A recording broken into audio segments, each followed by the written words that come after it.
ცა? კაი. აი.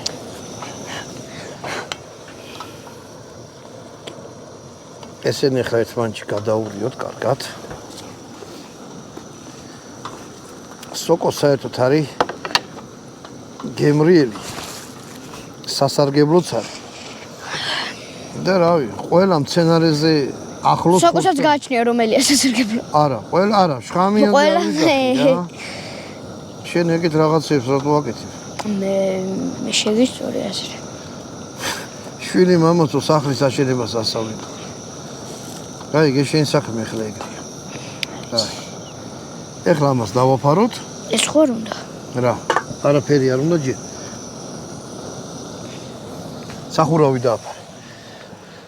მოკლედ ეხლა ეს დავაყარე ზემოდან სახურას დავაფარებთ. დავაფარეთ. ჩაიხარშოს მერი ავხდი რომ ეს ჰაერი წყალი ამოშრეს, ზედმეტი რაც არის.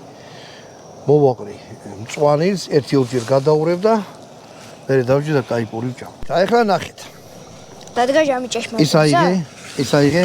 ეს. შეხედეთ. აი ეს ფერი უნდა მიიღოს დაახლოებით, ხო? ამ ფერი უნდა გახდეს, სოკო. ეხლა ეგ დაუშვი. მინდი, სუნთლიანად.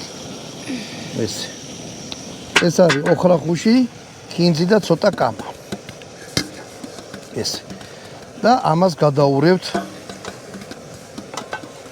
პილპილი ცოტა კიდე დავამატე, იმიტომ რომ მე ცოტა მომწარო მიყვარს რა და გემრიელია უფრო. ეხლა იმას რო გააკეთებთ, რა ქვია, წვანილს რო დააყრით. და შევჭამ. დიდი ხანი აღარ უნდა გააჩეროთ რა, იმიტომ რომ წვანილმა თავისი გემონული თვისებები არ უნდა დაკარგოს რა. შევჭამთ ახლა. ეს აიღე და იქით